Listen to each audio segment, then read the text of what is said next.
महर्षि उड़िया बाबा को भी एक उपासक ने प्रश्न किया था कि महाराज जी मन कैसे रुके। तो उड़िया बाबा ने उत्तर दिया नियम पालन से।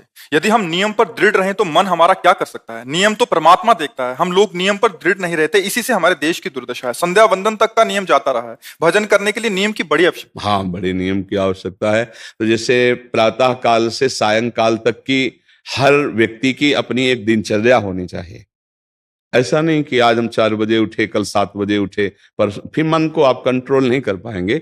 मन के लिए एक दिनचर्या होनी चाहिए कि हमको 10 बजे सोना है, 4 बजे उठ जाना है, तो फिर 4 से 4:15 नहीं होना चाहिए, 4 बजे उठ जाना, ऐसा नियम बना ले। और उठ करके हमको थोड़ी देर नाम जप करना है, थोड़ी देर हमें वाणी जी का गायन करना है, थोड़ी देर हमें ध्यान, एक अपनी दिनचर्या। फिर हम अपने संसार के कार्य के नियम, जो संसार के कार्य हैं, उनको भी करते हुए भगवान को समर्पित करें। जैसे जो पद में है, जो आपको राष्ट्र सेवा मिली है, जो आपको समाज सेवा के पद मिले हैं, या आपको जो घर की सेवा के कार्य मिले हैं, उनमें बहुत धर्म पूर्वक आचरण होना चाहिए।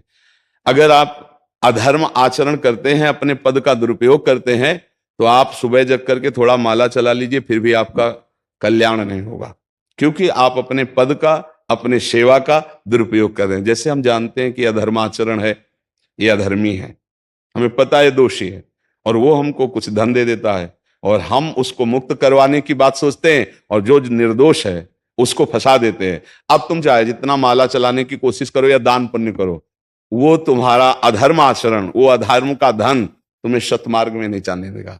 नियम लेना चाहिए कि जिस पद में है, जिस धर्म में है, जिस कर्तव्य में है, चाहे कुछ भी हो जाए, हम अपने कर्तव्य से विमुख नहीं होंगे। जितना जब महान है, उतने कर्तव्य महान है। दोनों बातें समझना है। जब माला फेरा और इसके बाद बेईमानी, अधर्माचरण, इनका कोई नियम नहीं है कि हमें कैसे चलना है, तो वो माला काम नहीं कर पाएगा, क्योंकि उसका तभी सत्य भाव माना जाएगा माला जपला जब धर्माचरण है। धर्माचरण नियम से। बोले वो बड़े कट्टर नियम वाले हैं, उनको घूस नहीं, आप उनको भयभीत करके नहीं काम करवा सकते, प्रलोभन में काम नहीं करा सकते। ये हमारी गृहस्थी है ना, तो गृहस्थी के पालन के लिए धन चाहिए, और धन के लिए हम धर्म को आगे रखें, धन को नहीं। धर्म को, हमारा कर्तव्य क्या, प्रायः जैसे पूज्य बाबा ने कहा, आज हमारे देश में बहुत दुर्दशा हो रही है। दुर्दशा हो रही, क्यों? क्योंकि सब अपनी जगह से गलत हो रहे हैं।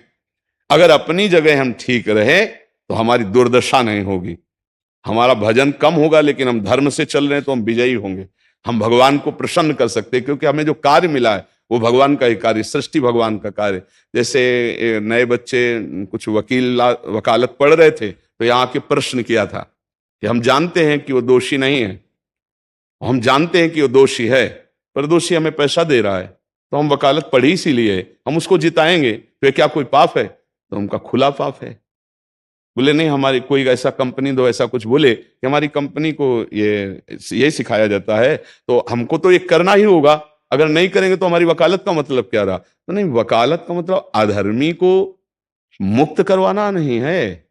वकालत का मतलब अधर्मी के सबूत एकत्रित करके उसको दंड दिलवाना है, और धर्मात्मा को मुक्त करवाना है। अब इसके लिए आपके पास अर्थव्यवस्था अगर कमजोर भी है, तो धर्म व्यवस्था आपकी पूरी है। धर्म व्यवस्था ठीक है तो परिवार स्वस्थ रहेगा, सुखी रहेगा, भगवान आप पर प्रसन्न रहेंगे।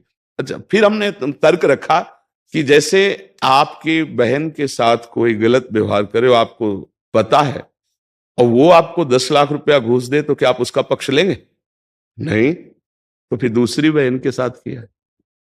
अब यहां विचार करना है ना, अपने भाई का अगर कत्ल किए हो, मुझे पता हो कि ये दोषी है, तो क्या हम पैसे से उसको मुक्त करने देंगे? लगेगा कि जान की बाजी लगा देंगे, और तुम्हें हम, ऐसे ही एक गरीब आदमी की किसी ने हत्या की, तो आपका पक्ष बनता है। पर यह ज्ञान कहां मिलेगा? बिना अध्यात्म के ज्ञान तो मिलेगा नहीं। ज्ञान तो इस बात का मिला कि कैसे पैसा कमाया जाए। अच्छा, वो पैसा यदि अधर्म से आया है तो आपकी दुर्दशा कर देगा, आपकी बुद्धि भ्रष्ट कर देगा। तो जो बाबा कह रहे हैं कि आज हमारे समाज की बड़ी दुर्दशा हो रही, उसका कारण यही है कि हमें अध्यात्म का ज्ञान नहीं, हमें धर्म का ज्ञान नहीं, और बड़ी बड़ी गलतियां हो जाती है। बिल्कुल पता है आदमी निर्दोष है, और हम धन के प्रभाव से उसको दंड दे देते हैं। वो दंडा भगवान जब आपको पलट कर देंगे तो आप सह नहीं पाओगे। उसका परिणाम बहुत बुरा होता है। तो इसलिए समाज को चाहिए अपने अपने कर्तव्य का पालन करते हुए एक नियमावली बना ले। जैसे कुछ दुकानों का नियम होता है कि वहां फिक्स रेट होता है, नहीं होता, वहां ये नहीं चलेगा कि कसम से कहते हैं कि तुम्हें हम अपना जान करके कि 100 रुपया मीटर ये मिला है, हम बिल्कुल मुनाफा नहीं ले रहे। नहीं, झूठ क्यों बोल रहे हो?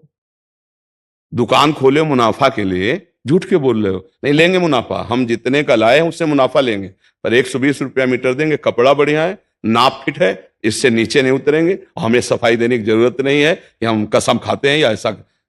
हम जानते हो ये बिजली है, दुकान है, नौकर लगे हैं, तो इसका मुनाफा लेने के लिए दुकान खोलें, कोई दान करने के लिए तो नहीं। तो सबको पता है मुनाफा लेगा, लेकिन एक फिक्स दाम, उससे 10-20 रुपया का मुनाफा लेकर के हम उसको बेच रहे हैं। लेकिन झूठ क्यों बोले? बोले झूठ के बिना धंधा नहीं चलता। नहीं, ऐसा नहीं है। अब असत्य बोलोगे तो उससे जो आपको मुनाफा मिलेगा वो आपकी बुद्धि भ्रष्ट करेगा, और सत्य है कि मुनाफा के लिए है वही चीज, और आप एक फिक्स रेट में दे रहे, बढ़िया है। अब अगर आप कोई मिलावट करके भोजन सामग्री दे रहे हैं, आपको पता है, तो जो खाने वाले के हृदय में बैठे हुए भगवान है वो तुम्हारे जीवन में मिलावट कर देंगे, तुम्हारा जीवन महान दुखमय हो जाएगा। ये कहां समझा जाता है? एक आदमी सिंथेटिक दूध बना रहा है, उससे कहो ये अपने बच्चे को पिला, नहीं पिलाएगा। फिर ये दूसरे का बच्चा जब पिएगा तो उसकी हालत क्या होगी? दूसरे शरीर में जाएगा तो हालत क्या होगी? वो केवल धन की बुद्धि रख रहा है। एक आदमी घी में केमिकल मिला रहा है, एक ऐसे अभक्ष्य पदार्थ मिला है, वो स्वयं नहीं खाएगा, लेकिन वो होटलों में भेजा जाएगा, हजारों लाखों लोग खाएंगे, बीमारी बढ़ेगी, उसको रुपया से मतलब है। ये चीज, ये दुर्दशा हर जगह धर्म का ज्ञान न होने के कारण फैल रही, नहीं फैल रही। एक मरीज बीमार है, असली दवाओं में पैसे ज्यादा है, नकली दवा लेकर के असली के दाम में बेच देना, उसको बिल्कुल फायदा ना होना। लेकिन परमात्मा देख रहा है, तुम जानते हो नकली दवा है, वो तो नहीं जानता बेचारा, ज्यादा पढ़े लिखे नहीं, किसान आदमी गांव का आया है, तुमने दे दिया और उसने पैसा दिया असली के। अब वो पैसा तुम्हारी बुद्धि भ्रष्ट करेगा, तुम्हारे परिवार में कलह पैदा करेगा और तुम्हारा पतन कर देगा। ऐसे हर डिपार्टमेंट में, हर विषय में यदि हम अपने धर्म से चले, अपने सत्य से चले और थोड़ा भी भजन होगा, वो आपको उत्तम गति प्रदान करेगा। पर ऐसा कहां समझ में आ रहा? अध्यात्म के बिना भला ऐसा समझ में आएगा? तो इसीलिए कह रहे हैं हमारे देश की दुर्दशा हो रही। पूर्वजों में पहले यह था कि हमारा धर्म नहीं जाना चाहिए चाहे प्राण चले जाएं, हमारा चरित्र नहीं जाना चाहिए चाहे सर्वस्व नष्ट हो जाए। आज इसकी कोई परवाह नहीं, तो उसी से बुद्धि भ्रष्ट हो जाती है, जीवन एक पशुवत आचरण वाला हो जाता है, और वो अपने को बड़ा सुखी समझने लगते हैं कि हमारे पास बड़ा वैभव है। लेकिन प्यारे, उस दिन को याद करो जिस दिन तुम्हारा आखिरी समय होगा, ना तुम्हारा फार्म हाउस जाएगा, ना महल तुम्हारा जाएगा, ना बैंक बैलेंस जाएगा, ना कोई व्यक्ति, और ना ये शरीर। अब तुम्हारे कर्म तुमको भोगवाएंगे। उस समय की कौन याद करता है? अगर उस समय की याद हो तो भय लग जाए कि नहीं नहीं, पाप नहीं करूंगा, क्योंकि जाना है यहां से। अच्छा, कब जाना है कुछ पता नहीं, किसी भी समय ट्रांसफर हो सकता है इस शरीर से। तो हमें लगता है कि महापुरुषों के जो वचन है कि हमें एक नियम से जीवन जीना चाहिए, धर्म पूर्वक जीवन जीना चाहिए, अपने कर्तव्य का पालन करना चाहिए। जो हमारे लिए कर्तव्य, आज प्रायः धन प्रधान बुद्धि होने के कारण कर्तव्य स्वाहा हो रहा है। एक विद्यालय में विद्यार्थी के लिए जो गुरु पद में बैठा है, उसका क्या कर्तव्य है? वो अपने कर्तव्य को भूला हुआ है। भला छोटे छोटे विद्यार्थियों को, जिनकी नींव पूरे राष्ट्र सेवा में, समाज सेवा में ये बन सकते हैं, अगर उनको हम सही शिक्षा नहीं दी तो उनका पूरा जीवन बर्बाद हो जाएगा। अगर उनको हम गलत सपोर्ट कर दिए तो उनका पूरा जीवन बर्बाद, क्योंकि नया जीवन है। और जगह जगह अपने अपने कर्तव्यों का यदि पालन किया जाए तो पूरा समाज सुखी हो जाए। लेकिन कर्तव्यहीनता आ रही, कोई अपने कर्तव्य को नहीं समझ रहा है। तो यही बात महापुरुष जनों को दुख लगता है कि अगर सब अपने कर्तव्य का पालन करें, धर्म का पालन करें, भगवान का नाम जप करें, तो सब सुखी हो जाए। सुख सब चाहते हैं और आचरण दुख वाले करते, इसीलिए सुख नहीं मिल रहा है, परिणाम में हमें दुख मिल रहा है। सच्ची मानना, वो रुपया पूरे परिवार में अशांति पैदा कर देगा। और धर्म पूर्वक 100 रुपया लाओगे और 4-5 परिवार के बैठ के नमक रोटी खाओगे, आनंद से सोओगे, बड़ा प्यार रहेगा, भगवान की कृपा रहेगी। पर यह बात समझ में नहीं आती है। तो ये वृत्ति अगर छोड़ी ना जाएगी तो कुछ भी कर लो, कहीं भी दान पुण्य कर लो, लाभ नहीं मिलेगा। अगर दान देने की बात कही गई है तो धर्म पूर्वक कमाए हुए धन से। अगर आप मेहनत से कमाए हो ना, 10 रुपया दे दोगे ना, तो 10 रुपए का वो आटा ला के अगर 2 रोटी खाएगा तो खूब वजन होगा। वो आप 1 लाख रुपया बेईमानी का रख दोगे ना, तो बैठे बैठे वो गंदा ही सोचेगा, वजन नहीं होगा।